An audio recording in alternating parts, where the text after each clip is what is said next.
Queridos alumnos, queridas alumnas, ¿cómo están? Muy buenas tardes. Bienvenidos siempre a esta clase que estamos teniendo en esta segunda mitad de nuestro segundo trimestre. El tiempo está avanzando y va más rápido de lo que uno piensa, ¿no? Así que bueno, pues bienvenidos sean a la materia de Introducción al Nuevo Testamento. Bueno, haciendo un repaso, el día de ayer veíamos de manera generalizada cómo es que el canon del Nuevo Testamento empieza a tomar su lugar dentro de las comunidades cristianas y en el mundo, diríamos, porque no solamente el canon se convierte en escrituras, ¿no es cierto?, del pueblo cristiano, de la iglesia cristiana, sino más bien empieza a circular en otros círculos, principalmente los círculos gnósticos, donde empiezan también a beber de estos libros. Y viene de esta experiencia, ¿verdad? De fijar el canon, las escrituras sagradas, fijarlas para poder determinar qué sí y qué no era palabra de Dios. Y veíamos en la clase anterior que había como tres elementos, ¿no es cierto?, que se consideraban al momento de entender esto. La primera era el tema de que si un escrito excluía a alguien, ¿no? No era cristiano. Así que el canon del Nuevo Testamento es un canon universalista, ¿verdad? Es decir, que abarca salvación para todos. La otra tenía que ver con todo aquello que negara que Jesús vino en carne, también se desechaba por completo porque efectivamente Jesús fue hombre. Y el tercer criterio era el hecho de que, bueno, tuviera una relación o una conexión con alguien importante, principalmente discípulos del Señor. Entonces, con base en estos criterios que probablemente se usaron, no es que alguien los haya determinado y alguien se haya juntado para hacerlo, sino me parece que fue la misma vivencia de la iglesia del primer siglo la que le dio este sentido a las escrituras, sobre todo para la defensa de estas ideas extrañas, ideas principalmente gnósticas, que empiezan a meterse dentro de la fe cristiana. Y voy a terminar la clase de ayer mencionando algunos ejemplos, ¿verdad?, que tienen que ver con este tema. ¿Cuáles serían algunos ejemplos? Bueno, esto lo vimos ayer. Los criterios, ¿no es cierto?, de canonicidad. Y lo que vamos a ver ahora es algunos ejemplos y ustedes se van a dar cuenta porque estos escritos, que solo son un ejemplo, no, no son todos, es un ejemplo representativo de los textos apócrifos, tanto de evangelios como de otra literatura que se le conoció como apócrifa, ¿verdad? Y que evidentemente al circular dentro de las comunidades cristianas, pues uno determinaba que sí o que no. Yo, por ejemplo, ayer mencionaba dos libros extraños que hoy circulan en la cristiandad, que es el libro del Mormón y la Biblia de los Testigos de Jehová, la traducción del Nuevo Mundo de las Sagradas Escrituras, así se llama su Biblia, pues son textos falsos, ¿verdad? Son textos manipulados, son textos que tienen que ver mucho con la herejía marcionista. Entonces, pues evidentemente como iglesia los rechazamos, ¿verdad? Los rechazamos, no los aceptamos. Desafortunadamente, en muchos hogares cristianos hay una Biblia de los Testigos de Jehová porque o la regalan, o qué sé yo, ¿no?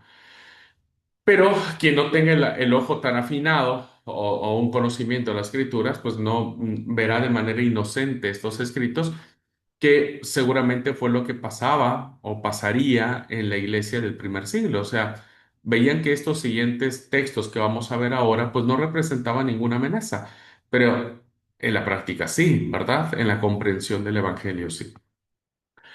Bueno, son quizá los textos no canónicos más importantes, los que vamos a ver ahora, para conocer el origen y sentido del cristianismo. Son textos apócrifos. Nosotros a lo apócrifo le llamábamos falso, ¿verdad? le llamamos ilegal, es decir, que no cumplieron los requisitos canónicos. Bien, hay muchos tipos de esta literatura que empezó a circular finales del siglo primero, siglo segundo, siglo tercero, siglo cuarto, que estaban compuestas por los géneros de leyendas piadosas y devotas, relatos de tendencias muy judaizantes, ¿no? Que evidentemente eso hizo mucho daño a la cristiandad. Y los más que encontramos, que es lo que vamos a mirar, son los de carácter gnóstico, ¿no? Eh, bueno, en cuanto a las leyendas piadosas, no lo puse aquí como ejemplo, pero por ejemplo, no sé si fue pleonasmo, por ejemplo, tenemos los relatos de la infancia de Jesús, ¿no? Donde son historias muy interesantes. No lo voy a contar ahora, creo que eso yo lo abordo en la clase de Evangelios Sinópticos, pero interesante los Evangelios de la infancia de Jesús, ¿eh? Muy, muy interesante, que nos explican un montón de cosas de manera fantasiosa, de cómo María, ¿no es cierto?, tiene un papel importante, con quién se casa, los hermanos de Jesús no eran sus hermanos, eran hijos de José, etcétera, un montón de cosas, ¿no? Am, bueno, tenemos entonces los de carácter gnóstico, no me voy a poner a explicar todo, si no nos salimos, que fueron hallados en 1945 en Mahatma Gandhi, en el territorio de Egipto. La mayoría de estos textos son del siglo segundo al siglo quinto, pero algunos sobre el nacimiento de Jesús, es decir, sobre los relatos de la infancia o sobre la muerte de María, donde se le da ya un tema más divino, diríamos, a María, ¿verdad? Donde se considerará que María este, es la madre de Dios y, bueno, se desarrollará toda una teología mariana. Bueno, en términos generales, los que vamos a ver son de carácter gnóstico, ¿verdad? Y el primero que vamos a ver, en línea más judaizante, porque evidentemente el judaísmo no dejó de escribir y quiso tener mucha influencia en el cristianismo, en línea más judaizante vamos a encontrar el Evangelio de Pedro, que estará datado entre el 100 y el 150. Ahí es un uno y les paso un signo de admiración. Entre el 100 y 150, ¿verdad? A alguien se le ocurre escribir un evangelio en nombre de Pedro. Bueno, aquí al parecer era una costumbre normal entre los escritores antiguos, hermanos, que pusieran homónimos, es decir, que yo escribiera una obra, ¿verdad? Pero como a mí nadie me conoce, la ponga yo el nombre de una persona muy reconocida, ¿no? Entonces, el Evangelio de Pedro, pues no lo escribió Pedro, lo escribió alguien más, solo que coloca su título, el nombre de un discípulo muy importante llamado Pedro. Era muy común estas prácticas. ¿En qué consiste este Evangelio de Pedro? Es un evangelio judeo-cristiano que recuerden ustedes, ya les dije los tres grupos de judaísmo que tenemos, el judaísmo de cepa, el judaísmo cristiano o el cristiano judaísmo, ¿no? O los judeocristianos y los helenistas. Bueno, este grupo de iglesia más tirada a la línea de Santiago, el hermano de Jesús, bueno, siguieron insistiendo en la necesidad de que todo aquel que quiera ser como hijo de Dios tiene que observar las prácticas judías. Bueno, este escrito judeocristiano de origen sirio, parece ser que se escribió en el norte de Judea, en la región de Siria, y contenido ortodoxo, es decir, muy, muy apegado a las tradiciones, va a recoger la historia de la pasión de Jesús, ¿no? Que va a tomar como base el Evangelio de Mateo. Recuerden que Mateo es un evangelio que está dirigido a una comunidad de judíos. Pero algo muy interesante de este evangelio que choca evidentemente con las doctrinas que encierra el Nuevo Testamento es que este evangelio ofrece una visión simbólica y muy plástica de cómo Jesús desciende a los infiernos cuando muere, ¿no? Y hay una especie de animación de cómo es el infierno, ¿no? Y la charla que tiene Jesús en los abismos y cómo éste resucita. Pues evidentemente el texto bíblico no ampara bajo ninguna circunstancia el concepto del infierno, al menos no desde una perspectiva de que alguien muere y baja a un lugar subterráneo, ¿verdad? Y puede tener diálogo o tiene vida o puede charlar.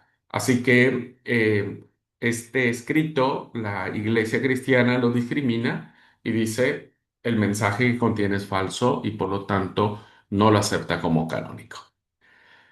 En esta misma línea vamos a encontrar otro evangelio, el género de evangelio, que es Evangelio de los Hebreos, que está datado entre el siglo segundo y siglo tercero. Es el más conocido de los evangelios judeocristianos, vinculados a la tradición de Santiago, hermano del Señor. Fue muy fuerte la tradición jerosolimitana. Y en este evangelio, ¿verdad? Encontramos una línea adopcionista. Es decir, que este evangelio enseña que Jesús, ¿verdad? Cuando nació era cualquier niño, cualquier persona, nada extraordinario. Eh, pero que cuando él baja al bautismo, ¿no? Cuando va al bautismo con Juan, Dios lo adopta como su hijo, ¿verdad?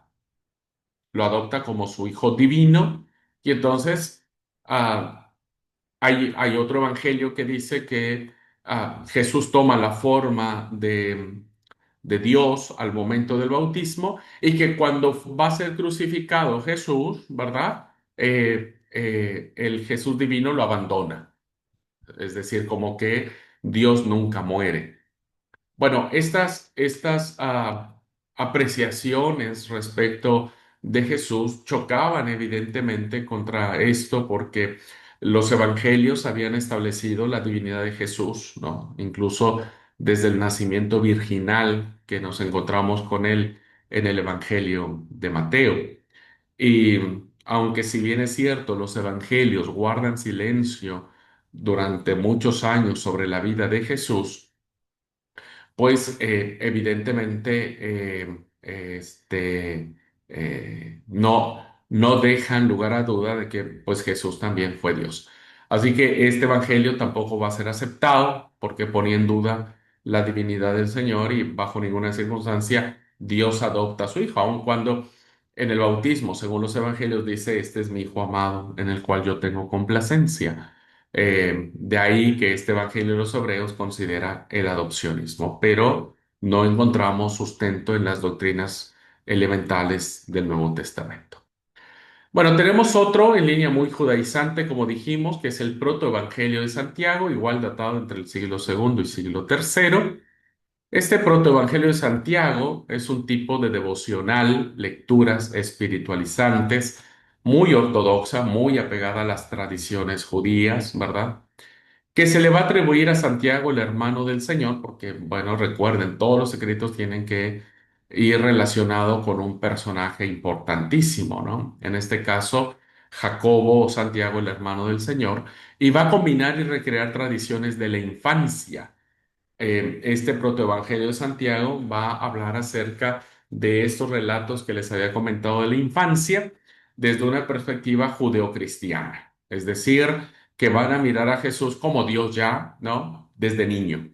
Así que este protoevangelio de Santiago defenderá el nacimiento virginal de Jesús, pero también la virginidad perpetua de su madre, ¿no? De ahí la doctrina católica de la Inmaculada Virgen, ¿no? Es decir, que nunca tuvo otros hijos, es decir, no tuvo relaciones sexuales con José, que se mantuvo siempre virgen Es decir, que no hubo este acto sexual para engendrar, ¿no es cierto? Y bueno, dice que entonces los hermanos de Jesús que aparecen en el texto, Jacobo, José, Simón y Judas y sus hermanas, serían hijos del primer matrimonio de José, ¿no? O sea, es decir, que gracias a este evangelio gnóstico se desprende la doctrina o la idea de que José era viudo cuando se casó con María. José no era jovencito y era una persona mayor, ¿no es cierto? Entonces, al casarse con María, pues María se vuelve la madrastra de los chicos, ¿no es cierto? Y por lo tanto, siempre permaneció virgen. Esto tampoco es correcto porque el texto bíblico deja perfectamente claro que María tuvo sus hijos.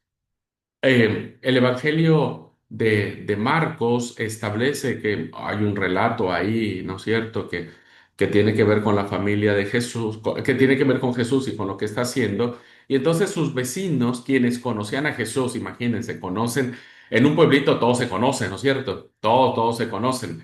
Este, entonces hay una expresión, dice, ¿no es este Jesús el hijo de José y de María?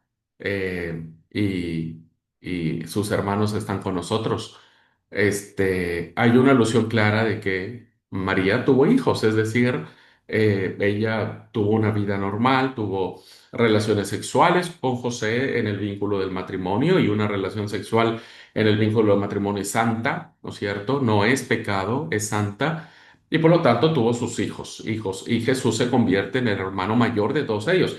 Era una familia grande, ¿no es cierto? Cuatro hermanos, más José, más Jesús, cinco. José y María, siete. Y hermanas, dice en plural el texto. Ponele dos, porque ya con dos es plural, nueve personas, nueve, 10, 11, no sé cuántos hayan sido en la familia de Jesús. Y otra doctrina que tiene el protoevangelio de Santiago es que va a presentar de manera velada el docetismo. El docetismo, como dije, no es otra cosa más que la herejía o la doctrina que se introdujo en el cristianismo que decía que Jesús no tuvo cuerpo, ¿verdad? Que tuvo una apariencia. Doceta significa lo aparente, es decir, solo tuvo como una forma humana, pero no fue humano. Y, y estos elementos, ¿no es cierto? Estos elementos eh, se contraponían con lo dicho en los evangelios canónicos. Bueno, este protoevangelio de Santiago ha tenido una gran influencia en la tradición oriental y ha sido la fuente para la devoción popular y para las fiestas marianas de la Iglesia Católica, ¿verdad? Es decir, que esta idea de la Inmaculada Concepción y la virginidad perpetua de María, bueno, se debe gracias a este evangelio gnóstico. Pero como decimos, no fue aceptado por la Iglesia por las tendencias gnósticas que tenía y que evidentemente no respaldaban el testimonio sagrado. Bueno, en línea más gnóstica, ¿verdad? Otro ejemplo que tenemos ahora ya más gnóstico, encontramos al Evangelio de Tomás, datado, los estudiosos lo plantan entre el 120 y el 150, es decir, siglo segundo. El Evangelio de Tomás consta de 114 logias o dichos. Una logia es un dicho, una palabra, ¿verdad? 114 palabras que pueden compararse con los del documento Q. Recuerden que hablé un poco del documento Q y cuando les dije que en ese documento que empezó a circular, solo eran las palabras de Jesús, las enseñanzas de Jesús. No había ningún relato de milagros. Bien, de estos 114 dichos en el Evangelio de Tomás, la mitad de ellos tiene paralelos en los sinópticos, de los que parece derivar. Parece ser que el autor de este Evangelio, ¿verdad? Se inspiró en los sinópticos, Mateo, Marcos, Lucas, para poder establecer su propia literatura. Pero otros son nuevos, o sea, introduce otros dichos que no están dentro de los evangelios canónicos Y algunos otros pueden proceder de una tradición antigua, aunque muchos parecen de origen y desarrollo gnóstico. Voy a poner ahora un ejemplo para que vean dónde aparece veladamente el gnosticismo en este Evangelio de Tomás. Se le atribuye a Tomás el mellizo, ¿verdad? Que aparece identificarse con Judas, vinculados a la tradición de Santiago, el hermano del Señor, a quien se concibe como dirigente y guía máximo espiritual de la Iglesia. Es decir, tiene mucha tradición jerosolimitana. Este, por eso es que toma como referencia la mitad de sus escritos, ¿no? 60 dichos, menos de 60 dichos están en función de los sinópticos, pero los otros 60 evidentemente van a plantear una realidad muy gnóstica. Y el ejemplo, les voy a poner una logia del Evangelio, que es la logia 39 de este Evangelio de Tomás. Y fíjense lo que dice. Ojalá ustedes puedan identificar, ¿no? La, la, la herejía. Dijo Jesús. Los fariseos y los escribas recibieron las llaves del conocimiento y las han escondido. Ni ellos entraron, ni dejaron entrar a los que querían. Pero vosotros sed cautos como las serpientes y sencillos como palomas. Bien, ¿lograron identificar dónde está el pensamiento gnóstico en esta logia? Les ayuda un poco. En los dos últimos renglones, no busquen ahí, porque este es un dicho de Jesús extraído de los evangelios canónicos, ¿verdad? Jesús, según los evangelios canónicos, dijo, ustedes tienen que ser mansos como palomas, pero astutos como serpientes. Entonces, no nos metamos ahí porque hay una mezcla de estos elementos canónicos, ¿verdad? Con la línea gnóstica. El secreto está en los primeros tres o dos renglones y medio, ¿verdad? Que aparecen de la logia. Y según el Evangelio de Tomás, se ponen palabras de Jesús una frase que dice las llaves del conocimiento. Esto es el gnosticismo. El gnosticismo, hermanos, es una corriente filosófica que le da valor al conocimiento. Ellos dicen que para llegar a Dios, para alcanzar las realidades supremas del Dios creador del universo, solo puede lograrse a través del conocimiento, a través de la sabiduría. Entonces, se demerita el sacrificio de Cristo y por lo tanto, en línea gnóstica, Jesús, su sacrificio, no nos sirve para acercarnos al Padre. Lo único que nos sirve acercarnos al Padre es el conocimiento. Entre más conozcas, ¿verdad? Más rompes o escalas niveles, ¿no? Espirituales para llegar al conocimiento de Dios. Por eso es que este es una logia muy gnóstica mezclada con un pensamiento canónico, cuando dice los fariseos y los escribas recibieron las llaves del conocimiento y las han escondido, ¿no? Es como que alguien las encontró, alguien debe encontrar las llaves que abra el conocimiento. Parece ser que aquí Jesús, el Jesús que se presenta acá, evidentemente es muy gnóstico. Bien, vamos a otro evangelio apócrifo de línea gnóstica. Tenemos el Evangelio de Felipe. Bueno, esta es una colección de dichos sobre temas éticos y sacramentales en línea gnóstica, evidentemente, y va a referirse a cuestiones muy especiales. Por ejemplo, el Evangelio de Felipe va a destacar el misterio de la cámara nupcial, ¿no? La unión interna con la divinidad y los signos matrimoniales aplicados a Jesús y a María Magdalena de forma simbólica. Evidentemente hay tradiciones gnósticas donde decían que Jesús tenía relaciones con María Magdalena, ¿no? Que era su pareja. Algunos se atreven a decir que era su esposa y algunos documentos apócrifos dice que Jesús de manera habitual la besaba en la boca.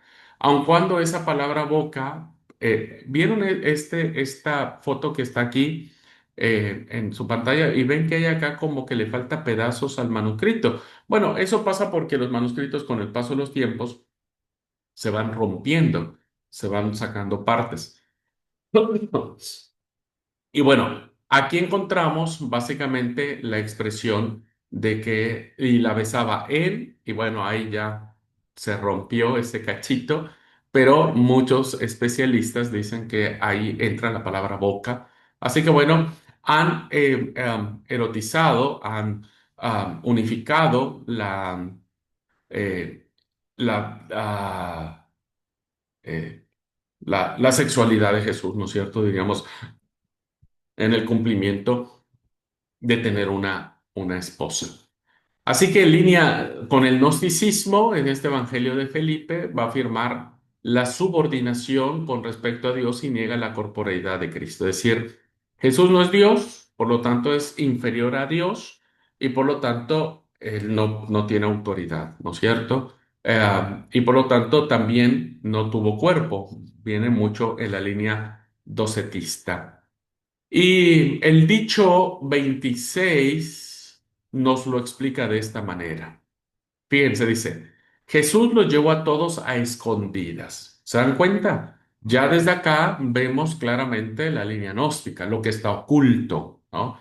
Lo que está oculto solo puede ser alcanzado por el conocimiento. Entonces, parece ser que aquí Jesús es alguien que está ocultando algo.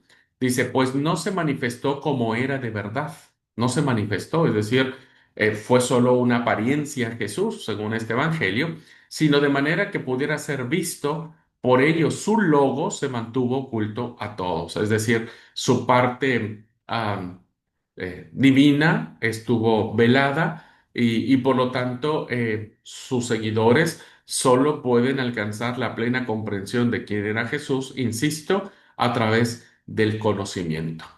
Estos elementos, queridos alumnos, fueron suficientes para que la iglesia mirara con sospecha las posturas que se tenían y rechazar en todas sus formas la apropiación de estos escritos como palabra de Dios. Y finalmente tenemos el Evangelio de María Magdalena, ¿verdad? Siglo segundo. Es un evangelio pascual, es decir, que tiene mucho rasgo respecto de la crucifixión, muerte y resurrección de Jesús. Y este dice que va a ofrecer la revelación secreta de Jesús resucitado a María Magdalena. Es decir, van a tener una especie de contubernio entre Jesús y María Magdalena, porque este es un evangelio que exalta la figura de esta mujer como indicando que su enseñanza y vida histórica han sido secundaria o carnal. Es decir, todo lo que vivió siendo humano Jesús no sirve de nada, sino que ahora lo que importa es lo que Jesús le va a revelar a María Magdalena después de su resurrección. En este Evangelio de María Magdalena vemos que no implica una elevación de la mujer, en este caso Magdalena, ni una alabanza de las posibles relaciones sexuales con ella, sino todo lo contrario. Es un canto a la sabiduría espiritual fuera de la carne. Evidentemente, hermanos, la línea gnóstica no tenía que ver con la sexualidad, aunque la sexualidad para la filosofía griega era el medio por excelencia para obtener la sabiduría, ¿verdad? Por eso las relaciones sexuales entre hombre y hombre no se veían mal en la antigua Grecia, porque consideraban que solamente los hombres tenían un conocimiento especial y a través de la relación sexual entre hombres podían transmitirse el conocimiento. Entonces, en ese sentido, ya en un conocimiento avanzado de lo que esto significaba, se espiritualizó, ¿va? Es decir, no se veía como una relación sexual, sino como una relación que unía no los cuerpos, sino las mentes, no los deseos sexuales, sino los deseos del conocimiento, ¿no? La sabiduría espiritual que se alcanza no solamente por el cuerpo, sino por el espíritu. Por eso los gnósticos consideraban que ustedes, bueno, consideraban que las personas podían hacer con su cuerpo lo que quisieran, porque para los gnósticos el cuerpo era malo. ¿Va? Por eso Jesús no tuvo un cuerpo, porque el cuerpo es pecado, es maldad, es oscuridad. Entonces, hace con tu cuerpo lo que quieras, ¿no? Por eso todos los aspectos de desenfreno sexual eran permitidos, porque no había problema. Lo que valoraban mucho era el tema de la sabiduría, ¿verdad? Eh, bueno, hay una frase que aparece en este Evangelio de María Magdalena que dice, Pedro dice, pero es que preguntando el Señor por estas cuestiones, iba a hablar a una mujer ocultamente y en secreto para que todos la escucháramos. ¿Acaso iba a querer presentarla como más digna de nosotros? Evidentemente, plantea aquí que la sabiduría radica en una mujer, cosa que era difícil de entender en aquellos tiempos, ¿no? Porque la mujer en muchos de los ámbitos no tanto la mujer griega, pero tampoco era equiparable a los hombres, pero la mujer era de segunda, tercera y cuarta categoría. Presentar a Magdalena en esta pregunta que hace Pedro de decir cómo es que Jesús iba a elegir una mujer para decirle lo más importante del reino, ¿no? Y dice, piensa que Jesús iba a querer presentarla mejor que nosotros, y nosotros somos los hombres, nosotros somos los sabios, nosotros somos esto. Y evidentemente esto plantea un choque fundamentalísimo en la literatura sagrada, que no tiene evidentemente cabida, ¿verdad? No en el sentido de que el Nuevo Testamento menosprecia a la mujer, todo lo contrario, ¿no? Pero no la coloca en el aspecto de que la mujer sea la depositaria de una sabiduría especial, ni siquiera en los hombres, ¿eh? Ojo, o sea, ni siquiera en los hombres. Por eso es que este choque entre estos documentos, pues, provocó que no se aceptara estos evangelios o estos textos dentro del el canon del Nuevo Testamento. ¿Ok? Bueno, entonces aquí cerramos ya para que ustedes vean qué desafíos enfrentó la iglesia y también para que vean los desafíos que hoy tenemos como iglesia de discriminar. No lean todo y lo acepten todo, ¿no es cierto?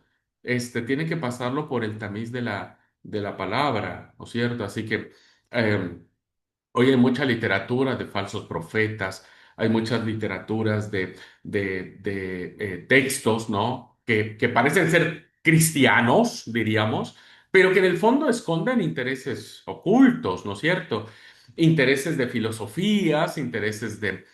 y pueden ser re inocentes, ¿no? Pueden ser re inocentes estos elementos, pero en el fondo no son tan inocentes. Así que yo espero que la iglesia hoy en día tengamos siempre la capacidad de distinguir aquellos textos que hoy nos plantean el desafío de decir, esto no lo voy a creer y tampoco lo voy a consumir y tampoco lo voy a leer, ¿no es cierto? Y que sea solamente nuestro amor por la palabra y que aprendamos a entender que la palabra es suficiente, ¿cierto? Es suficiente, es plena, olvídense, es plena. Desde el día que nacemos hasta el día que morimos, es plena. Así que no nos va a faltar nunca palabra de la palabra, nunca nos va a faltar. Bueno, entonces aquí cerramos esta clase, esta unidad temática que tuvo que ver con el canon bíblico y vamos a pasar a una segunda, a un tercer unidad temática. Y lo que ahora nos vamos a ver es acerca de cómo se dan estos tiempos, tanto históricos como am, ya teológicamente hablando, cómo se da esta amalgama, esta comprensión, cómo se empieza a despertar la conciencia de lo que significa el texto bíblico, estas cartas de Pablo que andan circulando. de estos evangelios que alguien escuchó por ahí, de este escrito del hermano del Señor, ¿no es cierto? Del segundo hermano, porque Jesús fue el primogénito del segundo hermano, que se tornó en el líder más importante de la iglesia en Jerusalén, que hay unas cartas por ahí que se le atribuyen a Pedro, ¿no? El gran apóstol Pedro, etcétera. Y bueno, se empiezan a escuchar estos escritos y bueno, hay que entender cómo se da la apropiación de la conciencia de estos escritos. Así que vamos a ver cuáles son los tiempos que envuelven el desarrollo natural del Nuevo Testamento. Bien, a manera de introducción, déjenme decirles lo siguiente. Los judíos rabínicos, ¿verdad? Han entendido su Biblia, la Tanakh, como nosotros sabemos, como el libro de la alianza del Dios Altísimo. Esta lectura que tienen los judíos sobre el Antiguo Testamento se basa únicamente en la idea de el pacto que hace Yahvé, ¿verdad? Con un pueblo en particular en el monte Sinaí, y que a partir de allí, viste, Dios da su ley, ¿no? Da su ley. Eh, Hay una alianza, hay un pacto. Dios le dice a Moisés, anda a preguntarle al pueblo si ellos quieren ser mi pueblo porque yo quiero ser su Dios. Entonces, Moisés va, le plantea al pueblo y el pueblo responde a una voz, nosotros haremos todo lo que Jehová dijere. Entonces, Dios establece su alianza y la establece en dos códices o en dos leyes, diríamos, ¿no? Una ley que permanece y una ley que fue abrogada. La ley que permanece es la ley moral de Dios, que son los 10 mandamientos. Estos nunca cambiaron porque tiene que ver con la moralidad de Dios, ¿verdad? Y la moralidad de Dios es una, es permanente. Hay que aprender a leer los 10 mandamientos, que son maravillosísimos dentro de la perspectiva cristiana ahora, ¿no? Pero desde la perspectiva judía, pues los 10 mandamientos representaban como ese sello, como ese símbolo de decirle a Dios, ok, porque ¿qué dijo el pueblo? Nosotros haremos todo lo que Jehová mandare. Ok, dijo Dios. Vamos a empezar por establecer una ley moral. Y de ahí surgen los 10 mandamientos que nunca, nunca fueron quitados, ni por Jesús, ni por los discípulos, ni por Pablo, ni por ningún autor del Nuevo Testamento. Debemos entender eso, ¿verdad? Pero la segunda ley o el segundo pacto, el segundo códice o la segunda alianza tenía que ver básicamente con los aspectos propios de un pueblo, ¿verdad? Que iba a peregrinar en el desierto, que iba a llevar una arca de la alianza, que finalmente iba a construir un templo y que a partir de ese templo iba a desarrollar toda su concepción litúrgica, teológica y sacrificial, que se le llama el Código de la Alianza, ¿verdad? Es el que continúa después de los 10 mandamientos. Bueno, ese código de la alianza ha sido abrogado por el Señor, efectivamente. ¿Por qué? Porque ahora nosotros ni tenemos arca de la alianza, no tenemos templo, no hacemos más sacrificios, no tenemos más sacerdotes, no hay más levitas, etcétera, etcétera. ¿Verdad? Ahora la iglesia ya no observa el código de la alianza que fue dado a un pueblo en específico llamado Israel. Ahora la iglesia solo mantiene la vigencia del código moral de Dios, que son los 10 mandamientos, incluido el sábado, aunque mucha gente parece no entender, ¿verdad? Que a veces uno dice, bueno, sí, la ley de Dios está vigente, pero el sábado no. Y uno dice, o sea, 9 sí y uno no, ¿no? Como que no encuentran una base bíblica como para que Dios dijera, ok, 9 van a estar bien, pero en uno me equivoqué, ¿verdad? En uno no hay que observar ese uno, que es el sábado, Y por lo tanto, bueno, me equivoqué y lo sacamos de la lista. Eh, no, vamos a dejar ahí el tema. Por eso nosotros seguimos creyendo que la ley de Dios está vigente en todos sus términos, en los 10 mandamientos. Bien, este libro de la alianza que está dividida en 3 secciones, que es la ley, la Torá, luego vienen los Nevi'im y luego los Ketubim, los profetas y los escritos. Bueno, ahí se encierra toda la alianza. En todos estos 24 libros o 22 libros, está el desarrollo de un Dios que hizo un pacto con su pueblo y que es un Dios que mantiene su pacto en la época en que el pueblo conquista Palestina, en la época de los jueces, en la época de la monarquía, en la época del reino dividido, en la época del exilio babilónico, en la época de la restauración, ¿no es cierto? Es como que la historia de un Dios que está de alguna manera reviviendo esta alianza que dio. Bueno, como sabemos, fue el judaísmo en todo su conjunto, o el pueblo de Israel, llámese Reino del Norte, llámese Reino del Sur, llámese como usted guste y mande, fueron los que rompieron esa alianza, ¿verdad?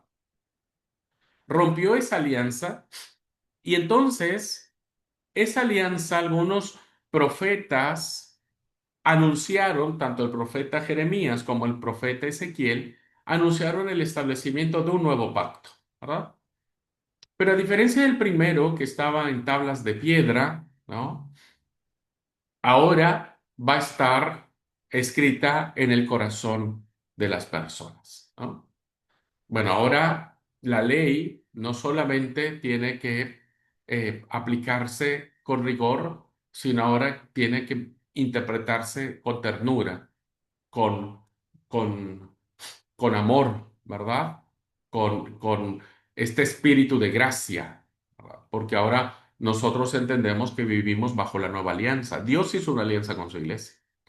Así que espero que como iglesia no seamos como Israel y que de alguna u otra manera estemos quebrantando este pacto que hizo Dios con nosotros a través de su Hijo Jesucristo y que podamos honrar ese pacto, ¿no? Siendo una iglesia fiel al Señor, fiel a su palabra, obediente a su llamado, ¿no es cierto?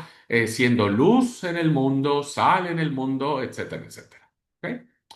Bueno. Los cristianos, como dije, van a afirmar que esa nueva alianza se ha cumplido en Cristo. Vamos a leer estas citas. No sé si Cintia que hoy nos acompaña puede ayudarme a leer. Me parecen importantes. Eh, Déjenme, mi Biblia está acá.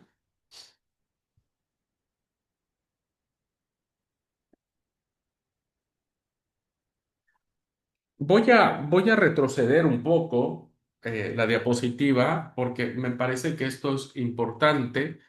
Para leer primero, voy a leer Jeremías 31:31, que dice de esta manera.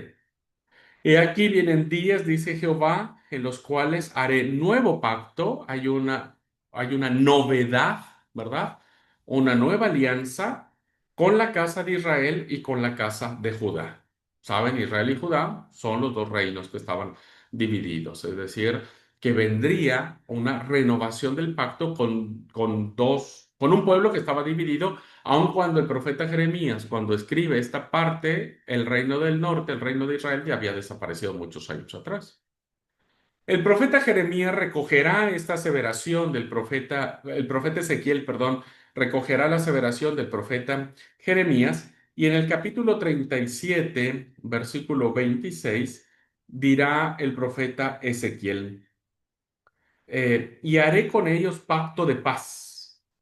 Pacto perpetuo será con ellos, y los estableceré y los multiplicaré y pondré mi santuario entre ellos para siempre. Estos dos grandísimos profetas, por la importancia que tienen sobre el tema, dejan muy claro que habrá un nuevo pacto, ¿verdad? Una nueva alianza. Ahora, cuando vemos las comunidades del Nuevo Testamento, van a interpretar a Jeremías y Ezequiel y van a decir, oh, buena noticia, la nueva alianza, el nuevo pacto está cumplido en Cristo Jesús, ¿verdad? Bueno, no sé si está por ahí, Cintia, ¿estás ahí? Sí, estoy acá. Bueno, ¿me querés ayudar a leer Lucas 22:20? Sí, ahora busco. Dale.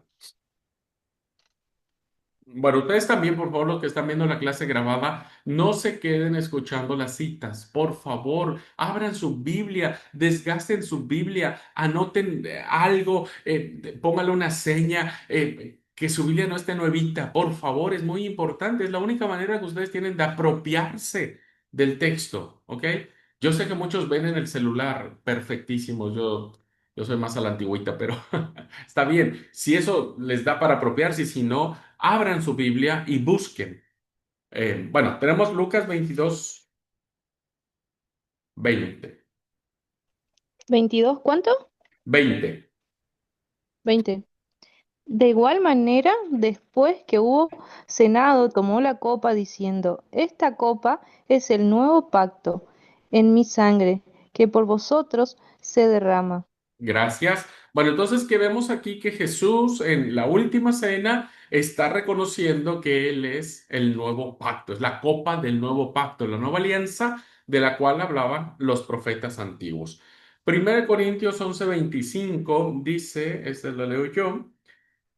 Lo mismo, asimismo, esto ya habla acerca de la tradición de las comunidades cristianas, ¿eh? Esto habla de que esto fue lo que entendieron las comunidades cristianas respecto de Jesús. Dice, asimismo tomó la copa después de haber cenado diciendo, esta copa es el nuevo pacto en mi sangre.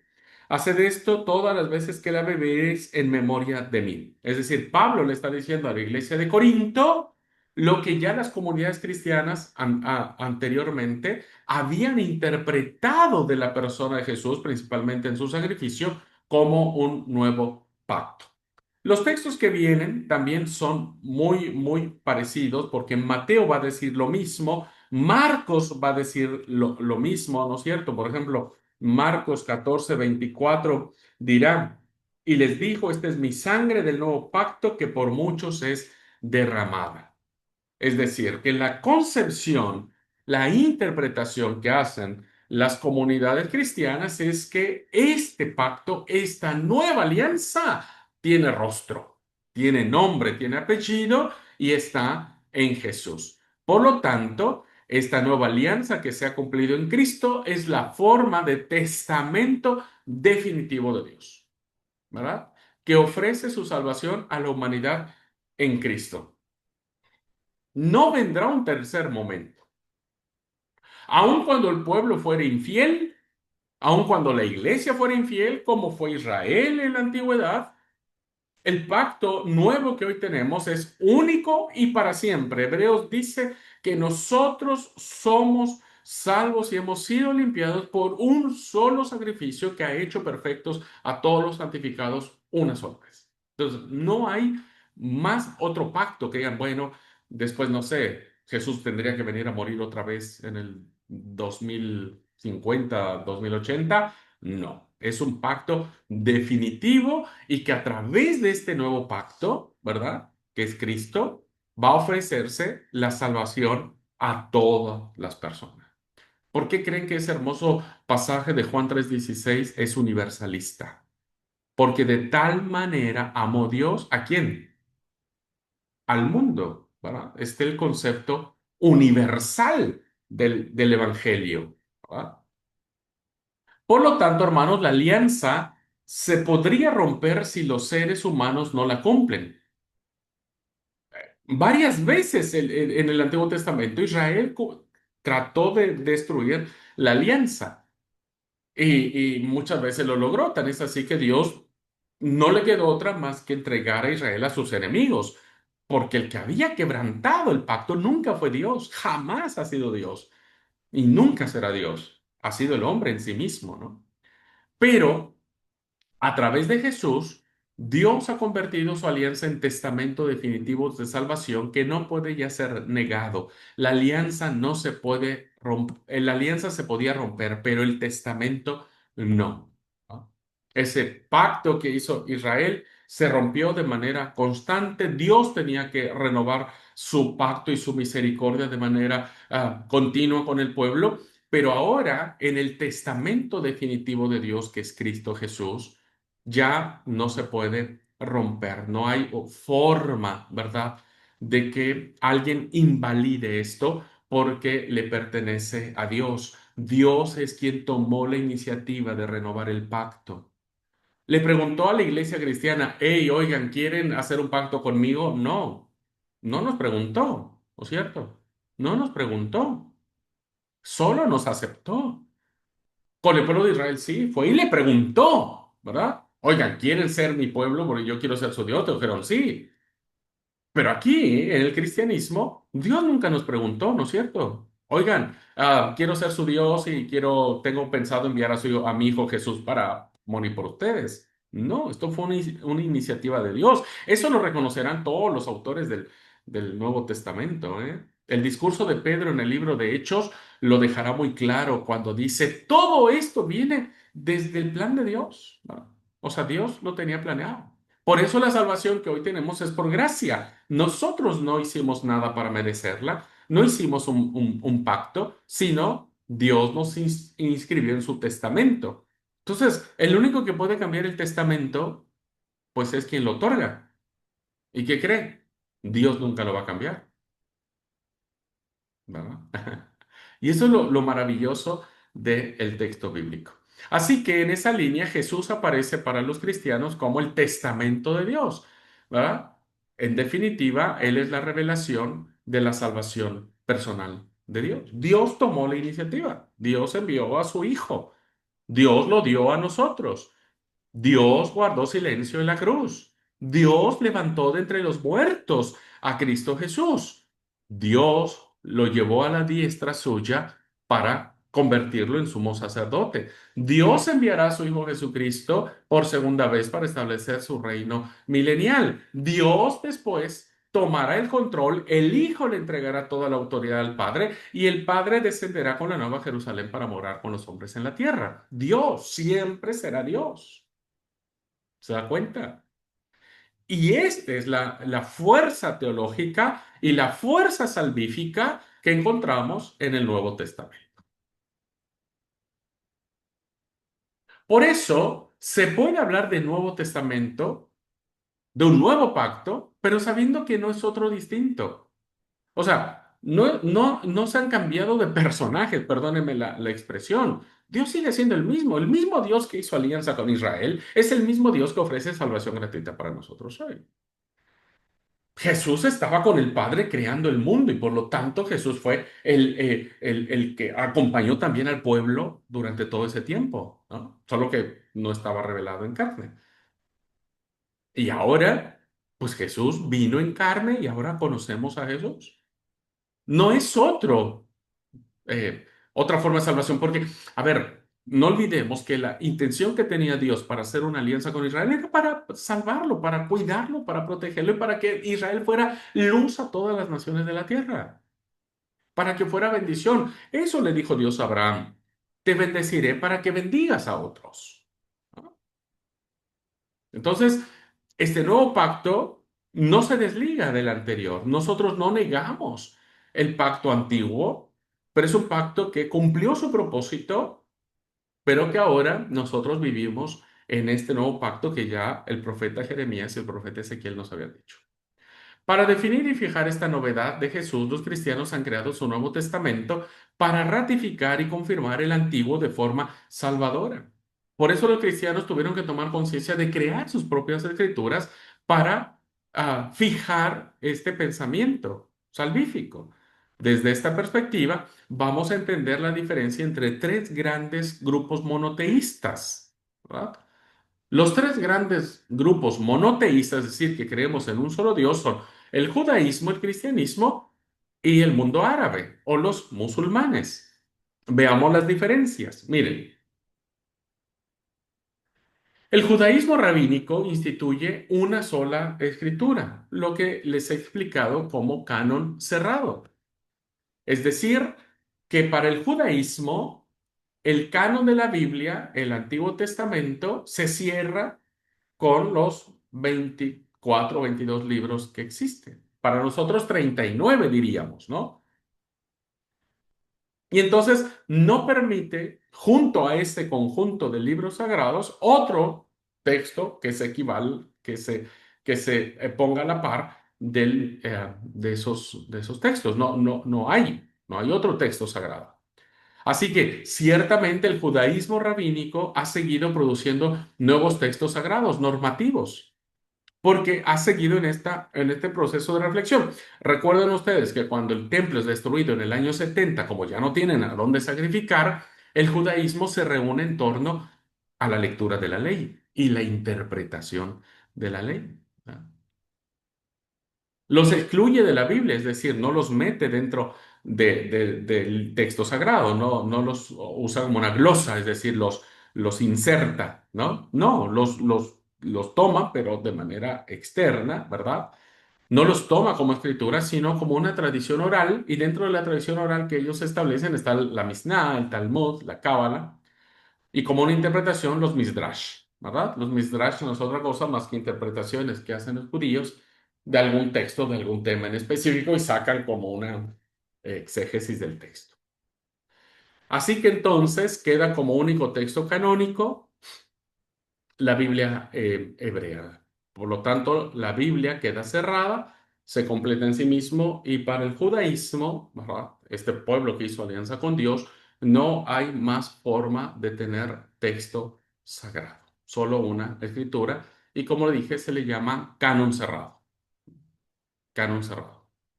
Nosotros no podríamos aceptar este concepto de seguir la normativa del canon hebreo pues porque nosotros tenemos otros textos sagrados, ¿verdad? Recuerden que para el judaísmo, de estas tres secciones que hay de su Biblia, que es la Torá, los profetas y los escritos, para ellos, para el judaísmo, hay como niveles de aceptación o de inspiración del texto bíblico. Entonces, para el judaísmo, los textos más importantes, más inspirados, los que, bueno, casi, casi merecen todo, casi adoración, es la Torá, los primeros 5 libros de la Biblia. Para el judaísmo, Génesis, Éxodo, Levítico, Número y Deuteronomio, lo estoy diciendo en forma griega, pero en forma hebrea, estos 5 libros son los más sagrados. Luego vendrán los profetas y los escritos, bueno, vendrán por ahí. Nosotros no podríamos aceptar esto porque dentro de nuestra concepción cristiana, le hemos dado el mismo valor a todo el texto. O sea, la Biblia vale lo mismo Génesis, Éxodo hasta Apocalipsis.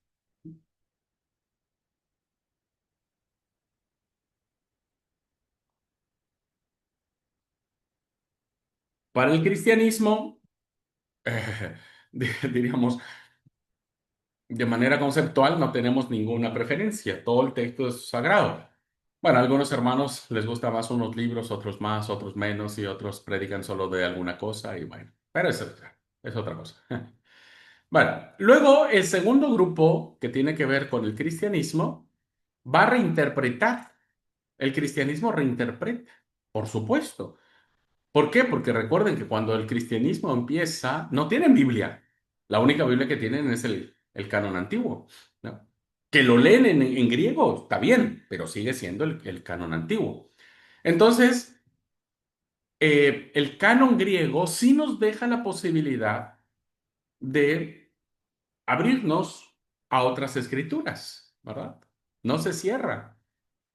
Mientras el canon de la Biblia hebrea, perdón, mantiene el canon de la Biblia hebrea, pero lo reinterpreta desde Jesús y agrega nuevos textos referidos al mismo Jesús y a la iglesia primitiva, el Nuevo Testamento. Entonces, primero habría que interpretar el evento de Jesús, ¿verdad?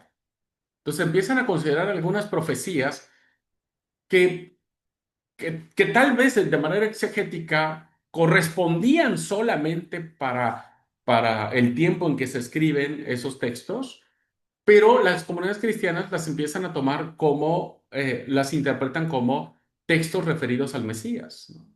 El ejemplo clásico es esa, y una virgen dará a luz un hijo y llamará su nombre Emanuel.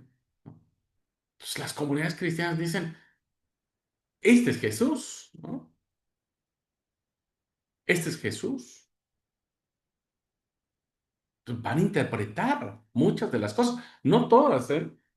Porque un error que hemos cometido al leer las Escrituras es que pensamos que el Antiguo Testamento habla sobre el Mesías de manera generalizada. La verdad es que no, hermanos. La Biblia del Antiguo Testamento, si bien es cierto, hay textos cristológicos que se atribuyen, la verdad es que nos hablan más de los filisteos, de los amorreos, de los babilonios, de los persas, de los amonitas, de los idumeos, de todos esos pueblos, nos hablan muchísimo más que del Mesías, que del Mesías.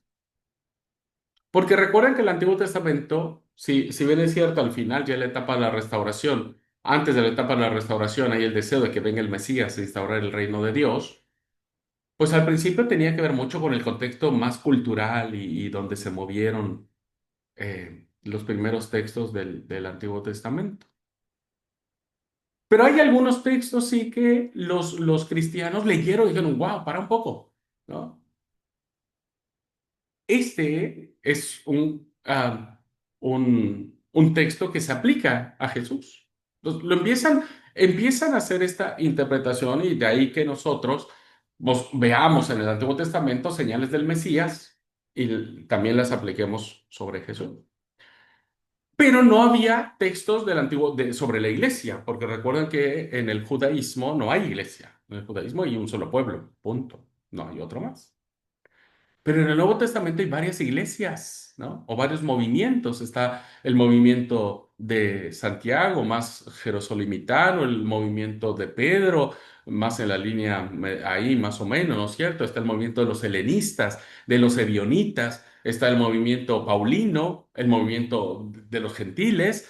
En fin, hay un montón de movimientos allí, ¿no es cierto? Que de alguna manera, como dije en la clase anterior, tiene que haber un diálogo de iglesias pues, para llegar a una comprensión de cómo quieren hacer. Entonces, por eso es que el Nuevo Testamento es el reflejo de estos pensamientos de los movimientos cristianos. Entonces, se unen al canon antiguo como expresión del Nuevo Testamento de Dios, que es el mismo Testamento antiguo, pero, como dije, lo actualizan, lo interpretan, dicen, wow, ya desde antes venían hablando sobre Jesús y Jesús se cumple.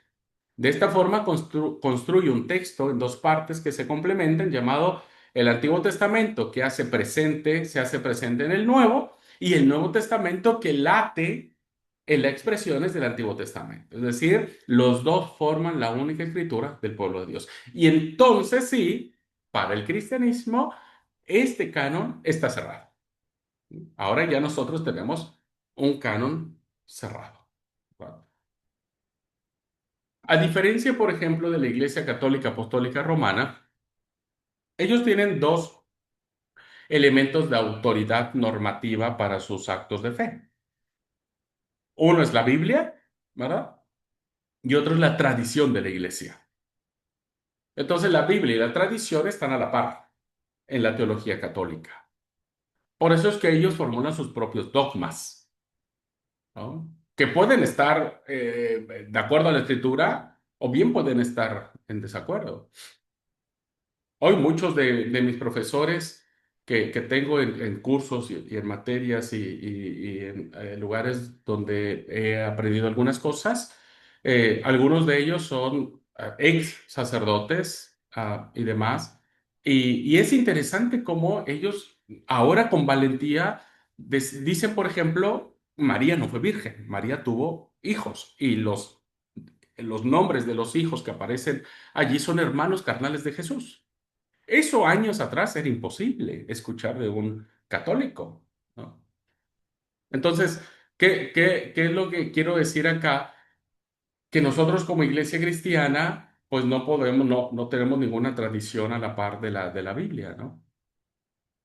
Otras denominaciones, como dije, tienen sus libros alternos, el libro del Mormón, los libros de la profetisa Elena G. de White, o la traducción del mundo de las Sagradas Escrituras, o los documentos de los pseudo profetas y pseudo apóstoles y pastoras y demás que existen hoy en día. Bueno, hay que tener mucho cuidado en la literatura que uno lee. Por favor, tengan mucho cuidado. No todo lo que brilla es oro, no todo lo que está en Internet, en Google, está bien. No todo lo que dice la inteligencia artificial está bien. Yo no digo que no esté, que esté mal, está bueno, pero corresponde a nosotros discernir si eso que estamos leyendo está de acuerdo a la palabra, o al menos a lo que creemos. Menos ponerle ya ahí en ese sentido. Bueno, finalmente, hermanos, después de esta apología, de este sentimiento apologético, está el islamismo, ¿verdad? Entonces, el islamismo es un peligro, evidentemente. Este es otro ejemplo muy claro de testigos de Jehová, de mormones y demás, pero este es a gran escala, ¿no? Esto sí, los testigos de Jehová lo único que hacen es molestarte a la mañana un domingo que estás bien dormido y vienen y te aplauden o tocan la puerta. Ah, es lo único que molestan. Pero en el caso del islamismo, no. El islamismo es capaz, los más extremos, de envolverse una bomba, de llenarse de dinamita y estallarse en la plaza concurrida de un montón de gente para matar a los infieles, ¿no? Eso sí es un peligro, ¿verdad? Y el problema es que la ideología del mundo árabe o del islamismo, pues está sustentada en su escritura. En su escritura, se le llama el Corán. De ahí el fanatismo de ellos. Ahora, a ver, voy a hacer una diferenciación. Nosotros también hacemos lo que la Biblia dice, ¿no? Igual que un musulmán hace lo que el Corán dice. La diferencia es que nosotros no llegamos al fanatismo porque está bien, podemos morir por Cristo, pero nunca lo haremos matando a nadie, ¿ok? Nunca lo haremos matando a nadie. A diferencia del mundo árabe, que terminan matando a otras personas para plantar sus propias ideas. Ahora, ¿dónde está el peligro del Corán? Aquí, miren. El tema del Corán es que confiesa el valor sagrado de todas las escrituras, tanto de la ley judía como del evangelio cristiano, ¿verdad? O sea, ellos reconocen las escrituras judías, es decir, el Antiguo Testamento. Reconocen también el Nuevo Testamento, pero, oh, ojo, ¿no? Aquí viene el tema. Ellos añaden o ellos dicen que ambas escrituras ya están como que absorbidas y sustituidas por el Corán. Es decir, el Corán lo que hace es decir, ok, esto me gusta porque hablan de Jesús, reconocen a María, reconocen a los apóstoles, reconocen un montón de cosas, ¿no es cierto? Pero, aquí viene la novedad del mundo musulmán. Lo adaptan a su propia ideología. ¿Va? Entonces dicen, bueno, como ya el Corán hizo el trabajo de decir esto sí, esto no y demás, y ya lo adoptamos aquí nosotros, entonces, como esto ya no nos sirve, ni la Biblia hebrea ni la Biblia cristiana nos sirve, listo, lo único que pervive es el Corán, es el único libro de Dios y que aparece, como dije, como una reinterpretación, que más bien es una reescritura, o sea, vuelven a escribir a su forma y a su propio entendimiento de idea de la Biblia de los judíos y de los cristianos. Que ese es el problema, ¿verdad? Cuando alguien reescribe algo, termina haciendo herejía. Y por lo tanto, tanto la Biblia de los judíos y de los cristianos no sirve más. Entonces el mundo musulmán dice, el Corán ocupa el lugar de la Biblia hebrea y del Nuevo Testamento cristiano como palabra originaria y eterna de Dios revelada en plenitud por Mahoma. Entonces, ya, aquí hay un elemento extrañísimo que tiene que ver con este profeta, ¿no? El profeta Mahoma, que se le reveló Dios y que le hizo un montón de cosas y que, bueno, ahora todo sea por Mahoma, ¿no? Y Alá, Alá es Dios, ¿no? Entonces, Mahoma y Alá son los referentes del mundo musulmán que han llevado incluso el concepto de la guerra santa. Por eso los atentados terroristas están dichos en términos de guerra santa. Es decir, el Corán enseña que todo aquel musulmán que muera por causa del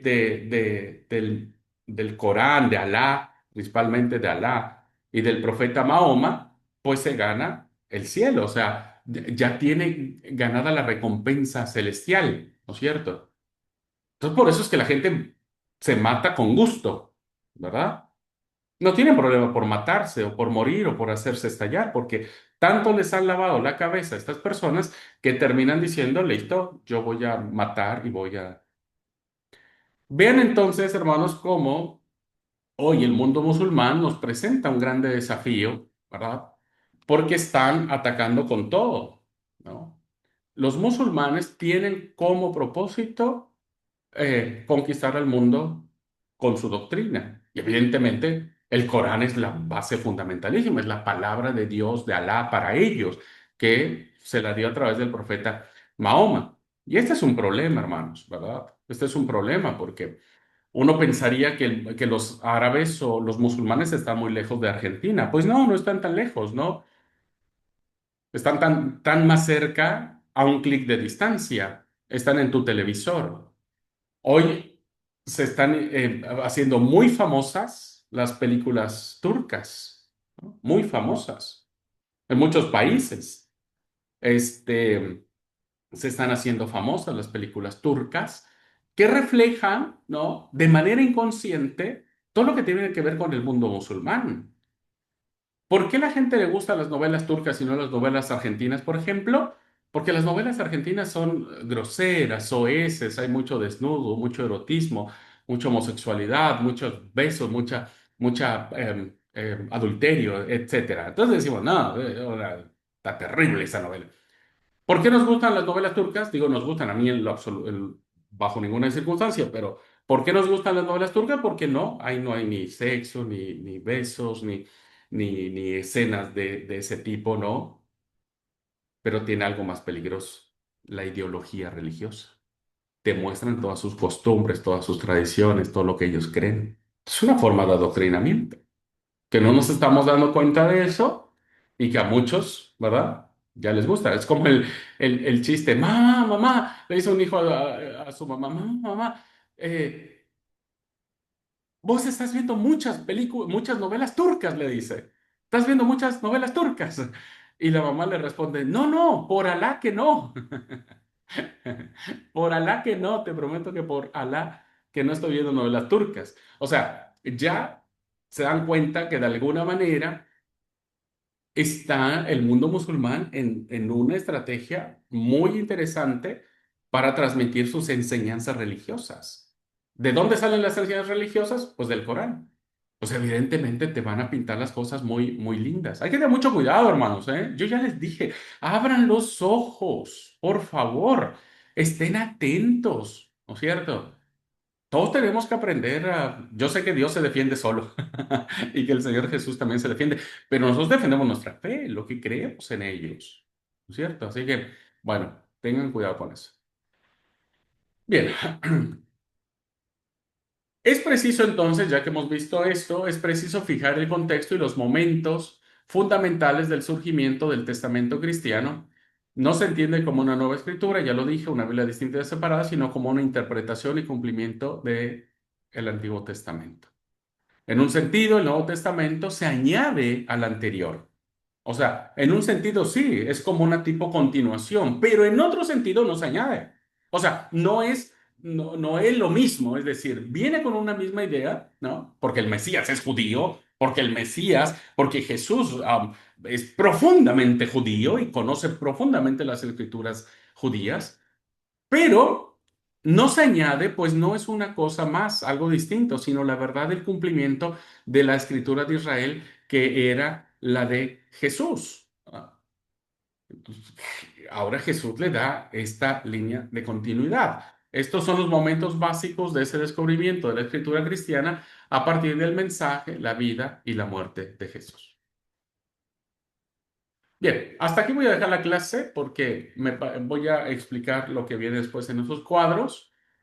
Si no mal recuerdo, cuando vimos la historia de la Biblia y sus traducciones, no toqué ese cuadro, así que, pero hoy sí lo quiero tocar porque me parece que va a ser muy importante irlo explicando este cuadro, ¿verdad? Y por el tema del tiempo no quiero cortar la clase. Así que vamos a dejar aquí la clase.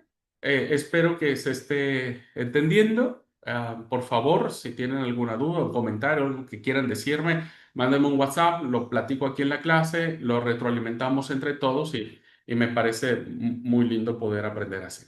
Así que bueno, en este momento yo preguntaría a Cintia, que es quien me acompaña en clase presencial, si tuviera alguna pregunta, alguna duda, algún comentario, algo que quieras decir de esto, si vamos bien, vamos mal, nos regresamos, volvemos a grabar. Vamos bien, sí. No, por ahora todavía no tengo dudas. Bueno, ok. Eh, Después de esta unidad temática, les quiero decir que voy a hacer un examen parcial. Esta materia la vamos a calificar con exámenes parciales, así no vamos a dejar todo hasta el final. Así que después de esta unidad temática, ahí abro un examen parcial, pero yo les estaré notificando, ¿vale? Yo creo que la próxima clase ya terminaré con esta unidad temática. Bueno, gente linda, Dios les bendiga, cuídense mucho, les mando un gran abrazo y nos vemos la próxima semana, Dios mediante. Cuídense, pase bendición.